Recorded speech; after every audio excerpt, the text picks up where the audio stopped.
Hello friend, welcome to my YouTube channel Spandan pathology. मैं doctor Nirmal आपके सामने आया हूँ एक नए टॉपिक पे डिस्कस करने के लिए। आज का जो हमारा टॉपिक है जिसके ऊपर हम डिस्कस करने वाले हैं उस टॉपिक का नाम है कॉजेस ऑफ फीवर। एक्चुअली देखिए, हम लोग फीवर अभी पढ़ रहे थे बट 10 डेज का गैप हो गया है। 10 डेज के लिए हम थे नहीं, इसके लिए थोड़ा गैप ज्यादा हो गया हुआ है।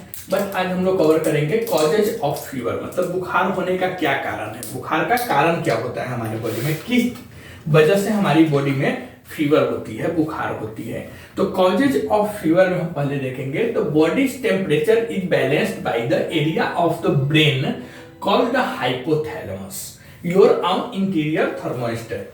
मतलब शरीर का जो टेम्परेचर है, शरीर का जो तापमान है, जिसे हम बुखार बोलते हैं। अगर तापमान बढ़ जाता है तो उसे हम बुखार बोलते हैं, जैसा कि आपने व्हाट इज फीवर में देखा।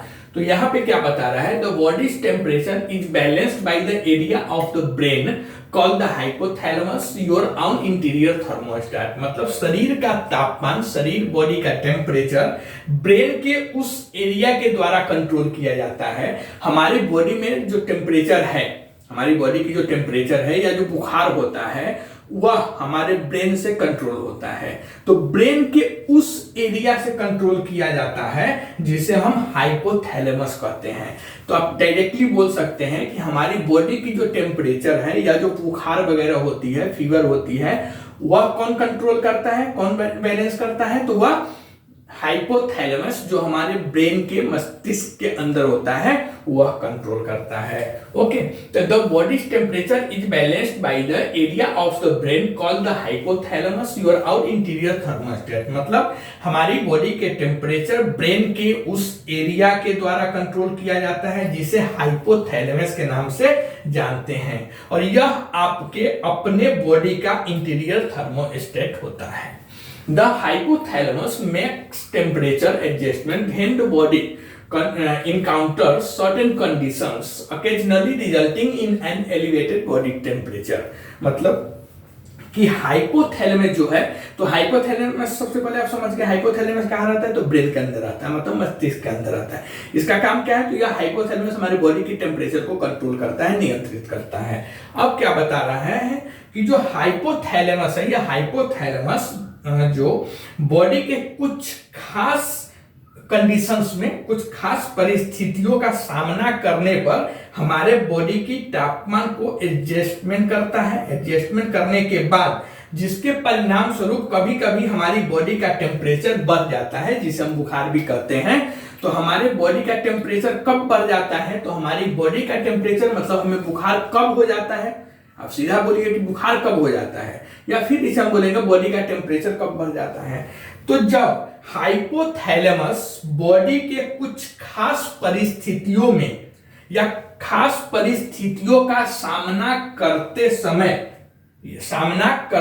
समय तापमान जो होता है बॉडी का, वो एडजस्टमेंट करता है, और उसके परिणाम स्वरूप हमारे बॉडी का कभी कभी जो बॉडी टेम्परेचर होती है, तापमान होती है, वह बढ़ जाती है।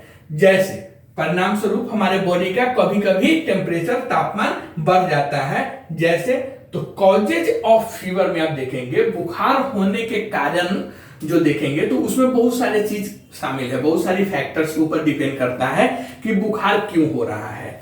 जैसे फीवर कॉज कैन इंक्लूड, मतलब बुखार होने में जो कारण है वह क्या सब है। तो पहला, बुखार आपको डायरेक्ट नहीं होगा क्योंकि बुखार कोई बीमारी नहीं है, बुखार एक लक्षण है, सिम्टम्स है।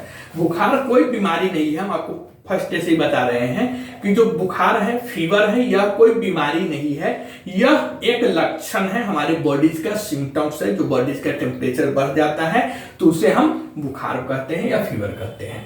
तो क्या बोल रहा है बुखार होने का कारण, तो बुखार होने के कारण के लिए जैसे वायरल इन्फेक्शन, अगर पेशेंट को वायरल इन्फेक्शन हुआ है तो वायरल इन्फेक्शन के वजह से पेशेंट का जो बॉडी टेम्परेचर वह इंक्रीज हो जाता है या एलिवेटेड हो जाता है, बढ़ जाता है, जिसके परिणाम स्वरूप हमें बुखार हो जाती है। दूसरा बैक्टीरियल इन्फेक्शन, मतलब बैक्टीरिया का इन्फेक्शन, या इम्यूनाइजेशन एंड वैक्सीन। इम्यूनाइजेशन को हम हिंदी में बोलते हैं टीकाकरण, ठीक है। तो इम्यूनाइजेशन और वैक्सीन, मतलब टीकाकरण या वैक्सीन, टीका लेने के बाद भी हमें बुखार हो जाता है। उसके बाद मेडिकेशन साइड इफेक्ट, बहुत सारे ऐसे मेडिसिन है जो मेडिसिन लेने के बाद उसके दुष्प्रभाव में, मतलब साइड इफेक्ट से हमारी बॉडीज में फीवर हो जाती है। अब देखेंगे इम्यूनाइजेशन एंड वैक्सीन। तो आप याद कीजिए कोविड में जो भी बहुत सारे पेशेंट्स या बहुत सारे आदमी का कंप्लेन था कि हम कोविड का वैक्सीन लेने के बाद बुखार आ जाता है। मुझे तो नहीं हुआ था, बट बहुत सारे ऐसे आदमी हैं जिनको हुआ भी था। तो देखिए यह एक साइड इफेक्ट होता है इम्यूनाइजेशन एंड वैक्सीन का कि फीवर आ सकता है, वो नॉर्मल होता है।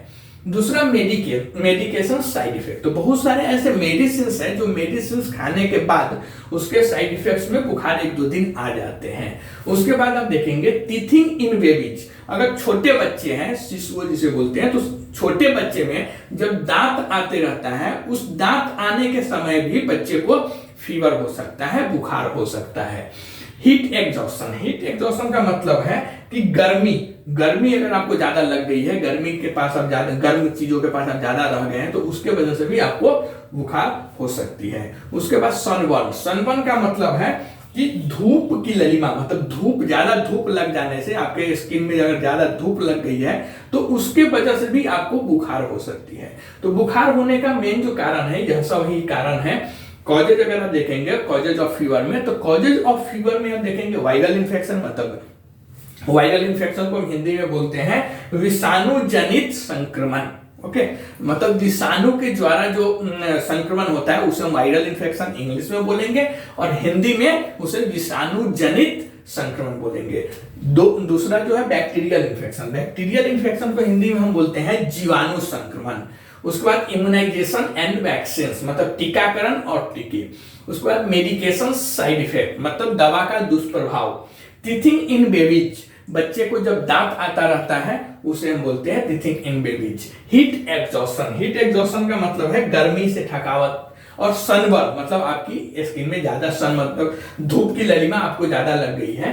तो यही सब कारण है, इसी सब कारण से आपको बुखार होता है। बुखार होने का मतलब वह लक्षण होता है, बुखार कोई बीमारी होती नहीं, वह एक सिम्टम्स होती है। ओके, अब हम देखेंगे कॉम्प्लिकेशंस ऑफ फीवर की जटिलताएं। तो कॉम्प्लिकेशंस ऑफ फीवर में most fevers subside on their own और with the help of fever reducing remedies. मतलब कि ज्यादातर जो बुखार है, यह ज्यादातर बुखार अपने आप बुखार कम करने वाली दवाओं की मदद से कम हो जाते हैं।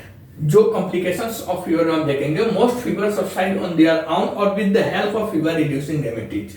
ज्यादातर बुखार में देखा जाता है जो नॉर्मल होती, विदाउट कोई इन्फेक्शन अगर हो जाती है, जैसे हीट एग्जॉस्शन या फिर सनबर्न वगैरह से वजह से जो होती है, तो ऐसे फीवर ज्यादातर अपने आप ठीक हो जाती है, या फिर मेडिसिन के जो फीवर के जो मेडिसिन है वह मेडिसिन खाने के बाद अपने आप धीरे धीरे कम हो जाते हैं। But high fever, persistent fever और fevers that version over time can result in brain damage और इवन डेथ। मतलब लेकिन फीवर में याद रखना है हमें, फीवर को इतना इजी भी मत लेना है, ठीक है। चलिए फीवर को हम इजी लेते हैं, लेकिन कभी कभी फीवर को इतना भी इजी नहीं लेना चाहिए।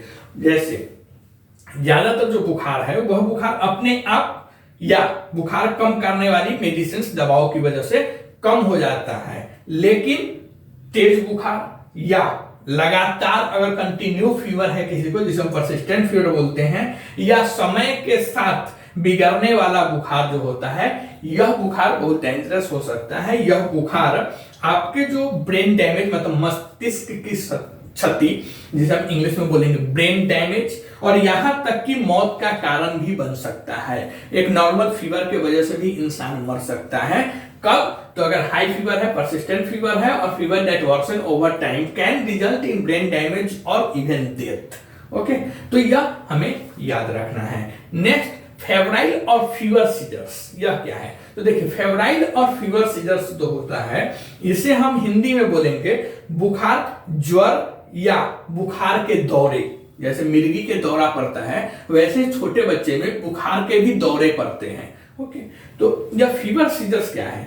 तो फेब्राइल और fever seizure are convulsion in children that a fever spike can cause. मतलब कि ज्वर या बुखार के जो दौरे हैं, या ज्वर या बुखार के दौरे बच्चों में होने वाला एक कन्वर्जन है, जिसे हिंदी में ऐंथन बोलते हैं, ऐंथन।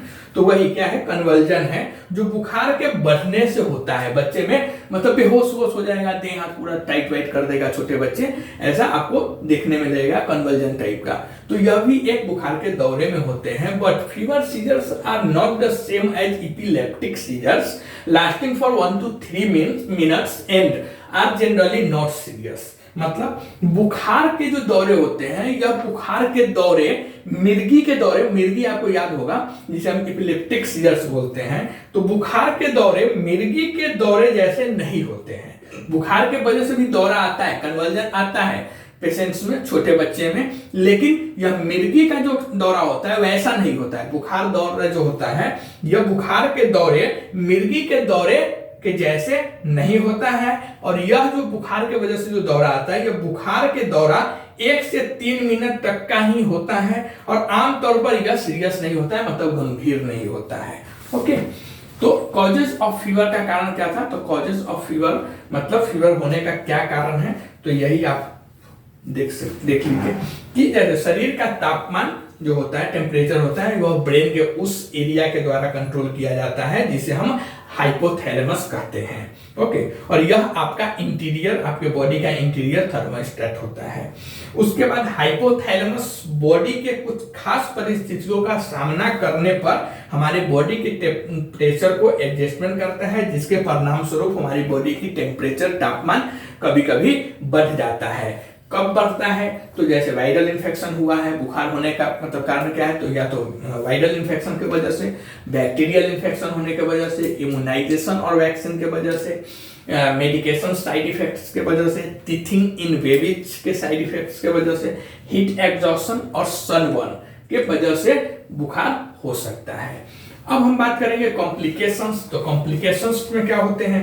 तो कॉम्प्लिकेशंस में ज्यादातर जो बुखार है वह अपने आप ठीक हो जाते हैं, या बुखार से ठीक करने वाली जो मेडिसिन होती है उसको खाने के बाद ठीक हो जाती है। लेकिन अगर पेशेंट को तेज बुखार है या लगातार बुखार चल रहा है, जिसे हम परसिस्टेंट फीवर बोलते हैं, या समय के साथ बिगड़ने वाला बुखार है, तो यह आपको ब्रेन डैमेज कर सकता है, या यहाँ तक कि आपकी मतलब पेशेंट की मृत्यु भी हो सकती है। दूसरा है ज्वर, मतलब बुखार या बुखार के दौरे। तो देखिए, बुखार के दौरे भी छोटे बच्चे में देखा जाता है। यह बुखार के जो दौरे होते हैं बच्चों में होने वाला एक टाइप का कन्वर्जन है, जो बुखार के बढ़ने से छोटे बच्चे में कन्वर्जन आ जाता है। उसके बाद जो बुखार के दौरे होते हैं, यह बुखार के दौरे जैसे हम फीवर सीजर्स बोलते हैं, तो यह बुखार के दौरे मिर्गी के दौरे की तरह नहीं होते हैं। यह दौरा 1 से 3 मिनट तक का हो सकता है और यह आमतौर पर सीरियस नहीं होता है, गंभीर नहीं होता है। ओके, उसके बाद बॉडी में फीवर होने का या बॉडी में फीवर होने के लिए जैसे आप देखेंगे तो पेशेंट को जुकाम हुआ है तो जुकाम की वजह से उसको फीवर हुआ है, या फिर फ्लू मतलब सर्दी खांसी के वजह से फीवर हुआ है, या फिर निमोनिया, टाइफाइड यह सब हुआ है, इसके वजह से पेशेंट्स को बुखार हुआ है। बुखार अपने आप नहीं होता है, जब तक हमारे बॉडी में कोई दूसरा बीमारी नहीं हो तब तक बुखार नहीं होता है, क्योंकि बुखार कोई बीमारी नहीं, बुखार यह एक लक्षण है और यह कोई एक बीमारी के लक्षण में आता है। जैसे जुकाम हुआ है, सर्दी खांसी हुई है, टाइफाइड हुई है, निमोनिया हुआ है और एनी अदर इन्फेक्शंस के वजह से बुखार होते हैं। उसके बाद जैसे कुछ प्रकार के वैक्सीनेशंस होते हैं, जो वैक्सीनेशंस लेने के बाद पेशेंट्स को बुखार हो जाते हैं, जैसे डिप्थीरिया हुआ, टेटनस हुआ, कोविड-19 हुआ, यह सब वैक्सीन लेने के बाद भी बुखार होना देखा गया है। उसके बाद बच्चों में दांत आना, बच्चे को अगर दांत आ रही है, टीथिंग इन बेबी, जिसे मतलब बच्चे में दांत आ रही है तो उस समय भी बच्चे में, छोटे बच्चे में बुखार हो सकता है। उसके बाद सूजन या दर्द से संबंधित अगर कोई बीमारी है, पेन रिलेटेड कोई डिजीज है, तो ऐसे कंडीशंस में भी पेशेंट्स को बुखार आ सकते हैं। जैसे रिमेटॉइड आर्थराइटिस अगर पेशेंट है तो उसको बीच बीच में बुखार आ सकता है, या फिर क्रोहन डिजीज है तो क्रोहन डिजीज में भी बुखार होना देखा गया है। उसके बाद अगर ब्लड के क्लॉट हो रहे हैं, मतलब रक्त के थक्के जम रहे हैं, तो उसके वजह से भी बुखार आ सकता है। या सनबर्न हुआ है, सनबर्न का मतलब होता है कि त्वचा धूप में जल जाता है, हमारी स्किन जो है वह धूप ज्यादा, अगर स्किन को धूप लग गई है तो उसकी वजह से भी फीवर हो सकता है। उसके बाद अगर लंग्स रिलेटेड कोई डिजीज है, मतलब फेफड़ा से संबंधित अगर कुछ रोग है तो उसके वजह से भी आपको बुखार हो सकता है। कुछ प्रकार के कैंसर्स होते हैं, उस कैंसर्स के भी लक्षण है, सिम्टम्स है, बुखार आना, जैसे हॉजकिंस वगैरह जो डिजीज है उसमें। उसके बाद आप देखेंगे तो हीट एग्जॉशन, जैसे लू लगने की वजह से भी बुखार होती है।